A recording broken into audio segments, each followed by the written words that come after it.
le séminaire La présence qui soigne, je l'ai animé il y a 15 jours, 3 semaines maintenant. Ça a été une expérience magnifique avec un groupe de personnes complètement impliquées, inspirées, avec une grande envie de découvrir beaucoup et plus encore sur la présence et d'avoir vraiment fait le lien entre effectivement le fait d'être en présence et le fait de soigner, de prendre soin. Alors, c'était 2 jours, 2 jours au cours desquels on a pu, j'allais dire, s'exprimer les uns et les autres en toute liberté sur ce sujet particulier, mais j'allais dire même à partir de ce sujet-là. C'est-à-dire que plus on a avancé, plus on a pu noter l'émergence du collectif, l'émergence du groupe finalement en intelligence collective, et c'est ce qui a été le plus bluffant pour tout le monde, cette co-création, cette capacité qu'on a eu tous à venir progressivement mettre notre pierre à l'édifice, amener notre couleur. C'est-à-dire que chacun pouvait s'exprimer. Au fur et à mesure, on a eu évidemment des portions pratiques et de découvertes, j'allais dire des choses qui étaient vraiment concrètes,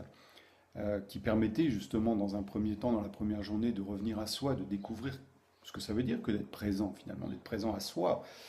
et de découvrir pour chacun les critères, peut-être les indicateurs en lien avec cette présence, en lien avec le fait d'être présent, à soi déjà. Et puis de comprendre progressivement ensemble, euh, par des interactions comme cela, soit en binôme bien sûr dans le cas des pratiques, mais aussi en groupe complet, et de voir comment ça pouvait rebondir des uns aux autres et créer finalement un fil conducteur et un fil de compréhension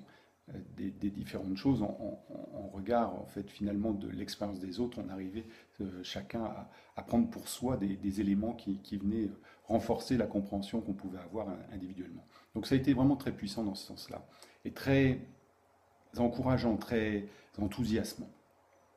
Alors ça, c'était la première journée où on a vraiment pris le temps de ralentir, le temps de se poser des questions sur soi, faire des expériences amusantes du genre d'être en silence pour déjeuner. Ça a été étonnant justement pour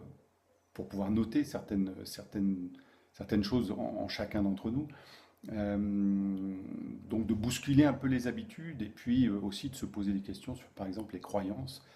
qui peuvent donner des capacités ou des incapacités à chacun d'entre nous, et de voir un petit peu justement les automatismes, les programmes qu'on a en nous et qui nous font finalement agir. La présence pour moi aujourd'hui, c'est d'être le plus à même d'être conscient de tout cela, de manière à pouvoir se recentrer, s'aligner à l'intérieur et être réellement libre, neutre d'une certaine manière, et laisser en fait un cœur, le cœur s'exprimer en laissant de côté un petit peu l'intellect. Je dois dire que dans ces 2 jours, l'intellect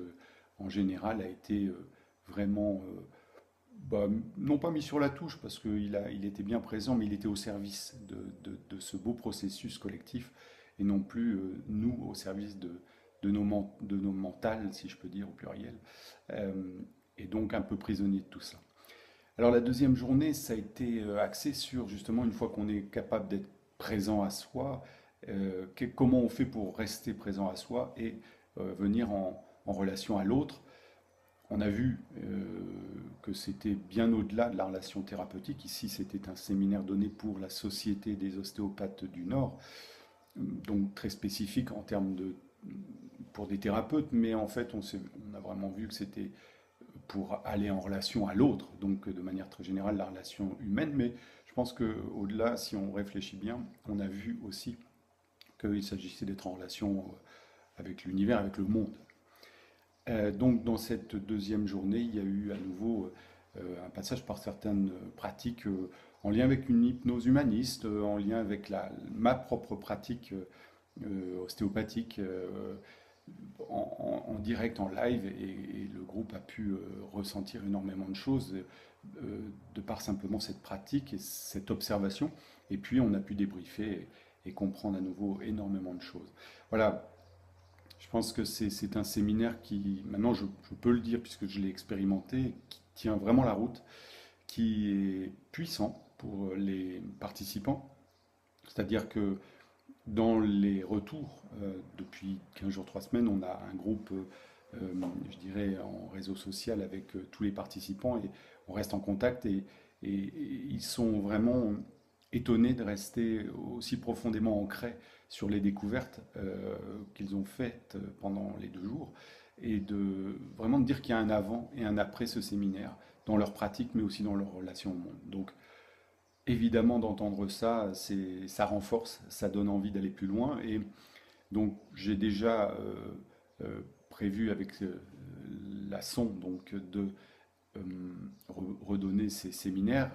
l'année prochaine, mais aussi de prévoir, et j'ai beaucoup d'idées qui sont venues depuis 15 jours, 3 semaines, à niveau 2, aller plus profondément encore dans la pratique individuelle, mais dans la pratique collective aussi, faire émerger encore plus le groupe. Et puis de proposer en dehors de cela à tous les thérapeutes une session certainement en octobre. Donc je profite de cette vidéo pour vous dire que si vous souhaitez, vous, organiser un séminaire de ce type, ou du niveau 1 ou du niveau 2 dans votre région, ben, n'hésitez pas à me contacter, vous trouverez mes coordonnées à la fin de cette vidéo. Voilà, je conclurai simplement en disant que c'est un séminaire qui nous reconnecte à nous reconnecte au monde, à l'univers, et dans ce sens-là qui permet aussi par la notion collective de faire évoluer la conscience que l'on peut avoir, chacun d'entre nous peut avoir, mais aussi de comprendre qu'il y a une conscience collective et qu'elle n'est pas préétablie, c'est-à-dire que nous avons vraiment le pouvoir de faire évoluer cette conscience. Et c'est ce qui me motive le plus aujourd'hui, de moi aussi mettre ma pierre à l'édifice en animant ces séminaires pour contribuer à l'évolution de la conscience.